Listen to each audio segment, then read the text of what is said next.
দেশের এই অঞ্চলের একসময়ের পুরো বাংলার গণমানুষের নেতা ছিলেন মরহুম একে ফজলুল হক। তার জন্ম এখন যেটা বাংলাদেশ এখানেই, সেজন্য বিশেষ করে আমরা তাকে আমাদেরই এই দেশেরই নেতা বলে আমরা মানি। আজকে তার 64তম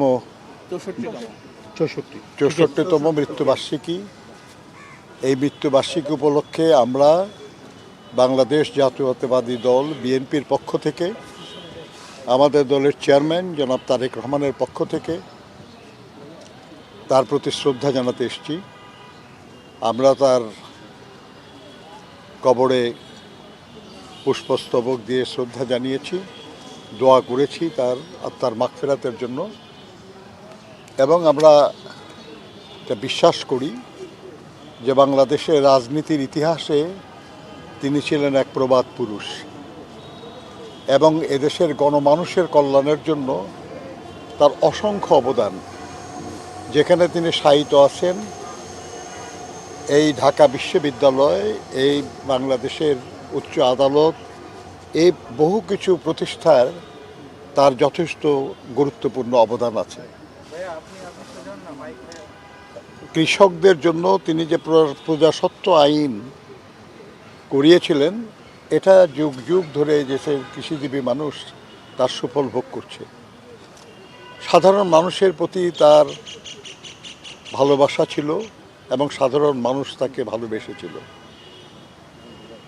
আমরা বিশ্বাস করি যে বাংলাদেশের সব রাজনৈতিক নেতা কর্মীরা তার কাছ থেকে শেখার অনেক কিছুই পাবে, কিন্তু তাকে নিয়ে আমাদের দেশে আলোচনা, পর্যালোচনা এটা কম হচ্ছে।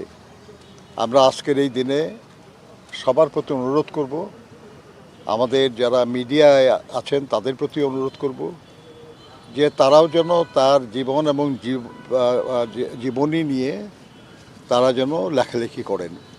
বাংলাদেশের সাধারণ মানুষ এবং রাজনৈতিক কর্মীদেরকে তারা যেন শেরে বাংলা সম্পর্কে আরও বেশি জানার, আরও বেশি বোঝার এবং সেখান থেকে আরও কিছু শিক্ষা নেওয়ার সুযোগ পান।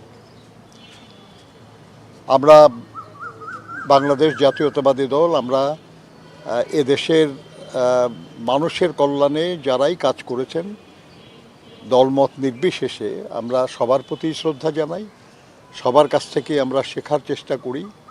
শহীদ জিয়াও সেটা করেছিলেন।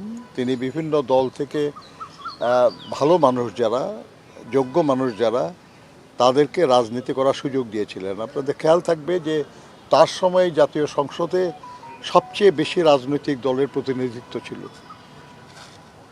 ডান বাম, মধ্য বাম সবাই দেশের কল্যাণের জন্য একসাথে বসে কাজ করার সুযোগ পেয়েছিল। এটা আমাদের আদর্শ হিসাবে আমরা ধারণ করি যে বিএনপি যখনই সুযোগ পেয়েছে, সময় হয়েছে, বিএনপি গণতন্ত্রের পক্ষে, সবার অধিকার রক্ষার পক্ষে কাজ করেছে। এখনও আমরা জনাব তারেক রহমানের নেতৃত্বে চেষ্টা করছি। আমরা শেরে বাংলা ফজলুল হকের তার স্মৃতিগুলি সব বিনষ্ট করে ফেলা হয়েছে। একটু আগে তার পরিবারের সদস্যরা বলছিলেন যে চাখারে তার যে গেট ছিল শেরে বাংলা তোরণ, সেটা ভেঙে ফেলে অন্য নাম দেওয়া হয়েছে সেখানে। এটা রাজনৈতিক আচরণ নয়, কিন্তু করা হয়েছে। বহু কিছুই নষ্ট করে ফেলা হয়েছে।